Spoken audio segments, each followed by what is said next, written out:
नमस्कार साथियों, मैं आर के शर्मा एसएसटी वाला के इस यूट्यूब चैनल पर आपका स्वागत अभिनंदन करता हूं।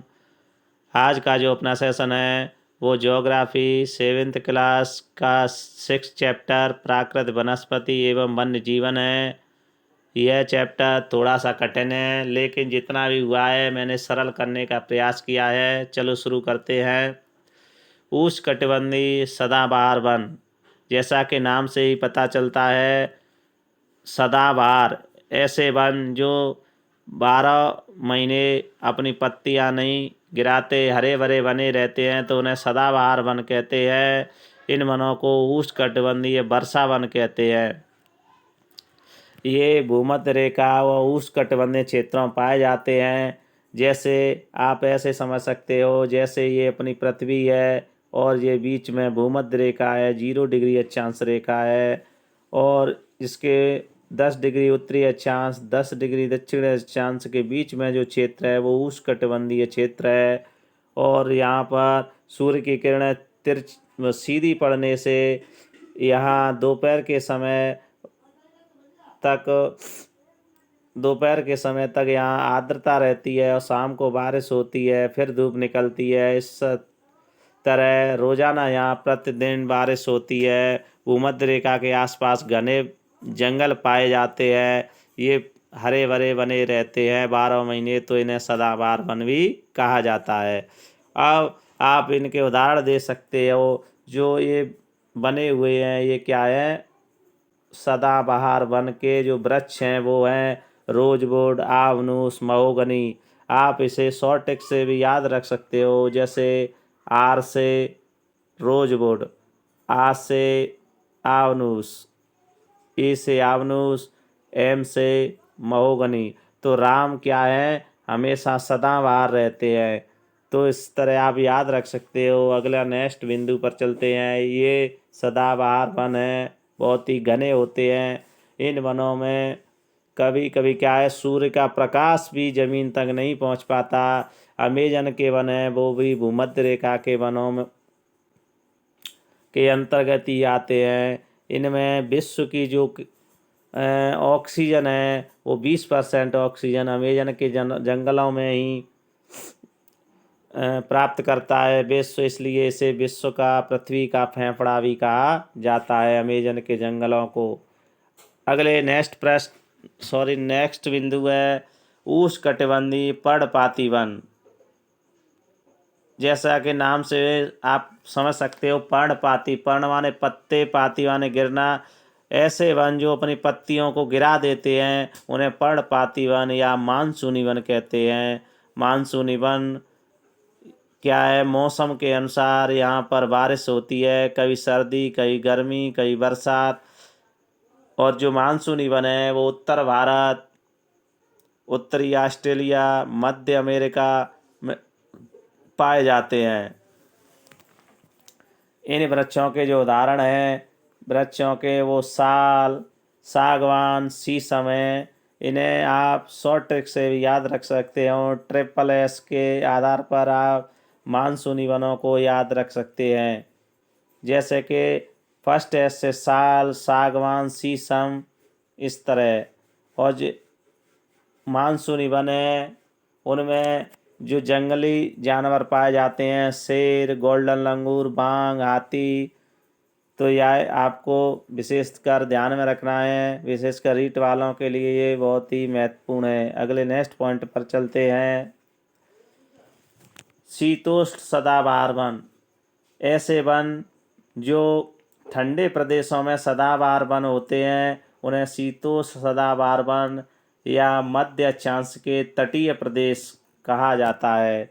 मध्य अक्षांश के जो तटीय प्रदेश हैं ये महाद्वीपों के पूर्वी किनारों पर पाए जाते हैं। जैसे ये अफ्रीका महाद्वीप है, या फिर आप ऐसे कहें इस तरह ये अपना दक्षिण अमेरिका महाद्वीप है। तो जो किनारे हैं समुद्र के, इन किनारों पर पूर्वी भागों पर जो वन पाए जाते हैं शीतोष्ण सदाबहार वन कहा जाता है। इनका जो वृक्ष हैं, जैसे वृक्ष के उदाहरण हैं बाज, चीड़, यूकेलिप्टस हैं। अब इसे ऐसे ध्यान रख सकते हैं, चीड़ और शीतोष्ण सदाबहार वन। अगले नेक्स्ट पॉइंट पर चलते हैं, शीतोष्ण पर्णपाती वन। ऐसे वन जो शीत और उष्ण क्षेत्रों में पाए जाते हैं, कहने का मतलब उच्च अक्षांशों पर पाए जाते हैं और पत्तियां भी गिराते हैं, तो उन्हें शीतोष्ण पर्णपाती वन कहते हैं। ये वन उत्तर पूर्व अमेरिका, चीन, न्यूजीलैंड, चिली आदि देशों में पाए जाते हैं। जो प्रमुख वृक्ष हैं बाजेस वृक्ष हैं। शीतोष्ण पर्णपाती वनों में विशेषकर रीठ वालों को ये ध्यान में रखना है, फिंजेट और मोनाल जैसे पक्षी पाए जाते हैं। ये वृक्षों के उदाहरण हैं। ये शीतोष्ण पर्णपाती वन हैं। ये कितने घने हैं यहाँ पर। ये हाथियों के झुंड भी पाए जाते हैं। नेक्स्ट पॉइंट है अपना 5, भूमध्य सागरीय वनस्पति। महाद्वीपों के दक्षिण पश्चिमी किनारे पर भूमध्य सागरीय वनस्पति पाई जाती है। आप जो भूमध्य सागरीय वनस्पति है वो यूरोप, अफ्रीका, एशिया, भूमध्य सागर के आसपास संयुक्त राज्य अमेरिका में विशेष रूप से कैलिफोर्निया में मुख्य रूप से पाई जाती है। यह बहुत ही महत्वपूर्ण है, कैलिफोर्निया याद रखना है। भूमध्य सागरीय प्रदेश को फलों की कृषि के कारण विश्व का फलोद्यान कहा जाता है। जो भूमध्य सागर के आसपास का क्षेत्र है वहाँ पर फलों की खेती अधिक की जाती है, इसलिए विश्व का फलोद्यान कहा जाता है। यहाँ पर संतरा, अंजीर, जैतून, अंगूर, नींबू वंश के फल अधिक पैदावार किए जाते हैं। नींबू वंश को अंग्रेजी में सिट्रस कहा जाता है। और जो तुम्हें दिखाई दे रहा है ये अंगूर की खेती है। इस तरह अंगूर की खेती भूमध्य सागर के आसपास के क्षेत्र में बहुत अधिक की जाती है। अगला नेक्स्ट पॉइंट है अपना 6, शंकुधारी वन। जैसा कि आप शब्द से ही परिचित हो, शंकुधारी आपने मैथ में ही पढ़ा होगा। इस तरह की आकृति होती है तो उसे शंकु कहा जाता है। ये जो शंकुधारी वन है वो उत्तरी गोलार्ध के उच्च अक्षांशों 50 डिग्री से 70 डिग्री अक्षांशों के दोनों गोलार्धों में पाए जाते हैं। ये प्रकृति के अनुसार अपने को ढाल लेते हैं, क्योंकि जब यहाँ पर बर्फ की बारिश होती है, बर्फ गिरती है, तो क्या है, जब बर्फ गिरती है तो बर्फ ये इस तरह इन पर रुकती नहीं है, पत्तियों पर नीचे खिसक जाती है, इसलिए इनकी आकृति शंकु जैसी होती है। इन वनों को टैंगा वन भी कहा जाता है। ये मोस्ट है, आपको ध्यान में रखना है। रूसी भाषा में टैंगा का अर्थ होता है शुद्ध या अनछुआ।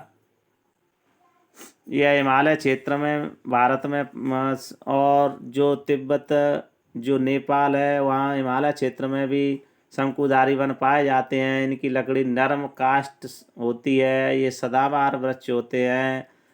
इनकी जो लकड़ी है इन वनों की, उनसे क्या है, कागज की लुगदी, माचिस आदि बनाए जाते हैं।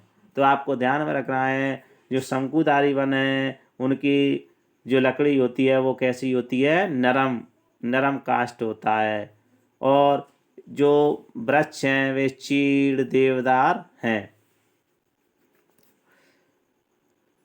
यहाँ पर जो जंगली जानवर पाए जाते हैं, रजत लोमड़ी, मिंक, द्रवीय भालू हैं। अगले नेक्स्ट पॉइंट आपको ये दिखाई दे रहा होगा, ये क्या है, शंकुधारी वन है। देखो ये सफ़ेद बारिश हो रही है तो इनकी आकृति शंकुनुमा होने का नीचे खिसक जाती है, पत्तियों पर नहीं जमती, इसलिए ये सदाबहार बने रहते हैं, नष्ट नहीं होते। ये आपको शंकुधारी वनों दिखाई दे रहे हैं। अगले नेक्स्ट पॉइंट, घास स्थल। घास स्थल को भी कई भागों में वर्गीकृत किया गया है। उष्णकटिबंधीय घास। उष्णकटिबंधीय घास भूमध्य रेखा के दोनों ओर पाई जाती है। ये भूमध्य रेखा है क्योंकि यहाँ पर रोजाना बारिश होती है तो लंबी लंबी घासें पाई जाती हैं। शीतोष्ण घास। शीतोष्ण घास मध्य अक्षांश और महाद्वीपों के भीतरी भागों में पाई जाती है। यहाँ पर जंगली भैंसा, बाइसन, एंटीलोप पाए जाते हैं। ये बहुत ही इम्पोर्टेंट है। बाइसन यॉक की तरह एक जंगली पशु है। अगले नेक्स्ट पॉइंट पर चलते हैं। उष्णकटिबंधीय रेगिस्तान। यह महाद्वीपों, हमेशा आपको ध्यान में रखना है, जो रेगिस्तान है हमेशा महाद्वीपों के पश्चिम भाग में ही पाए जाते हैं। आपको ध्यान होगा भारत का जो रेगिस्तान थार का मरुस्थल है वो भी भारत के पश्चिमी भाग में ही है। वैसे तो उत्तर भारत में, लेकिन उत्तर पश्चिम में स्थित है। कंटीली झाड़ियाँ, लेकिन वो एशिया के, तो जो थार का रेगिस्तान है वो भी पश्चिम में ही है। ऑस्ट्रेलिया के पश्चिम में, मत कहने का मतलब ये है जो मरुस्थल पाए जाते हैं वे महाद्वीपों के पश्चिमी भाग में पाए जाते हैं। महाद्वीपों की जो वनस्पति है वो कंटीली झाड़ियों के रूप में पाई जाती है, क्योंकि जो महाद्वीप हैं वे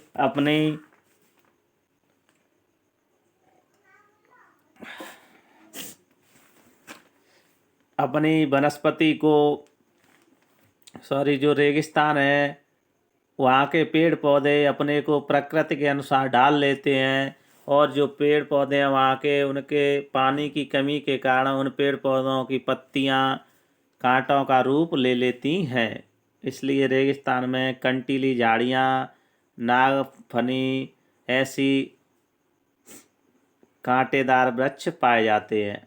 अगला नेक्स्ट बिंदु है टुंड्रा वनस्पति। टुंड्रा प्रदेश वनस्पति ये उच्च अक्षांशों पर पाई जाती है। यूरोप, एशिया, उत्तरी अमेरिका, ध्रुवीय प्रदेशों में पाई जाती है। आपको ये अपनी पृथ्वी है तो यहाँ पर उत्तरी ध्रुव, दक्षिणी ध्रुव, 90 डिग्री यहाँ पर बर्फ जमी रहती है, तो यहाँ टुंड्रा वनस्पति पाई जाती है। यहाँ की जो वनस्पति है वो मुख्य रूप से लाइकेन और काई है। यहाँ पर जो जीव जंतु पाए जाते हैं सील, बालरस, कस्तूरी बैल, ध्रुवीय भालू, बर्फीली लोमड़ी हैं। अगले नेक्स्ट बिंदु पर चलते हैं। हिमाचल प्रदेश, मनाली। हिमाचल प्रदेश में जो मनाली स्थल है वह एक प्रसिद्ध पर्यटन स्थल है। साल, सागवान, गिरपद्म में पर्वतों की ढाल पर शंकुधारी वृक्ष पाए जाते हैं।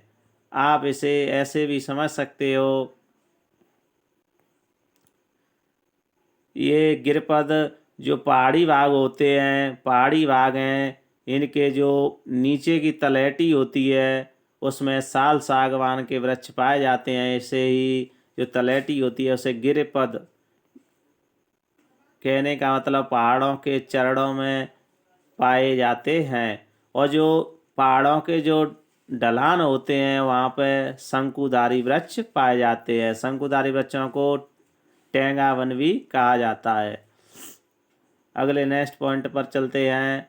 ब्राज़ील उष्णकटिबंधीय सदाबहार वनों को पृथ्वी के फेफड़े की तरह प्रतीत होते हैं, अर्थात पृथ्वी के फेफड़े कहा जाता है। अमेजन नदी का जंगल है जो पृथ्वी की ऑक्सीजन का 20% ऑक्सीजन अकेला देता है।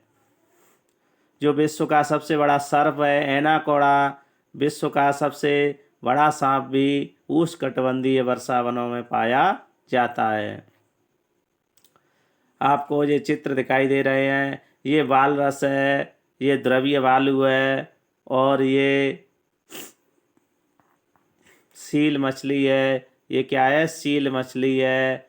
ये ध्रुवीय प्रदेशों में पाए जाने वाले जीव जंतु है। विभिन्न प्रदेशों में घास स्थल विभिन्न नामों से जाने जाते हैं। ये बहुत ही महत्वपूर्ण है, प्रत्येक एग्जाम में पूछे जाते हैं बच्चों, तो ये आपको विशेष रूप से ध्यान में रखना है। उष्णकटिबंधीय घास स्थल कौन कौन से हैं? पूरी अफ्रीका में सवाना कहा जाता है, ब्राज़ील में कंपोस कहा जाता है, और जो वेनेजुएला है वहाँ पे लानोस कहा जाता है। जो एनसीईआरटी बुक में वो ही मैंने यहाँ ऐड किए हैं, फालतू इधर उधर की चीज़ें ऐड नहीं की हैं। मैंने यहाँ पर गागर में सागर भरने का प्रयास किया है, जिससे आपको मेहनत सफलता जल्दी मिले। शर्त यह है आपको बस यहाँ पर इस SST वाला क्लासेज में जो किया जाए वह याद में रखना है। वादे के साथ कह सकता हूँ आपका सिलेक्शन 100% होगा।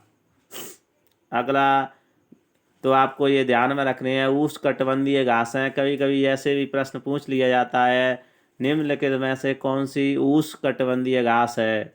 तो आपको ध्यान में रखना है सवाना, कंपोस, लानोस, ये उष्णकटिबंधीय घासें हैं। और जो शीतोष्णकटिबंधीय घासें हैं, अर्जेंटीना में पैम्पास कहा जाता है, उत्तरी अमेरिका में प्रेयरी कहा जाता है, दक्षिण अफ्रीका में बेल्ट कहा जाता है, मध्य एशिया में स्टेपी कहा जाता है, और ऑस्ट्रेलिया में डान कहा जाता है। तो आपको ये अलग अलग ध्यान में रखनी है।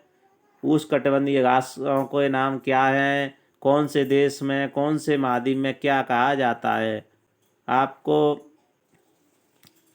आशा है कि ये वीडियो बहुत ही अच्छी लगी होगी। आगे फिर मिलते हैं अगली नई वीडियो के साथ। धन्यवाद।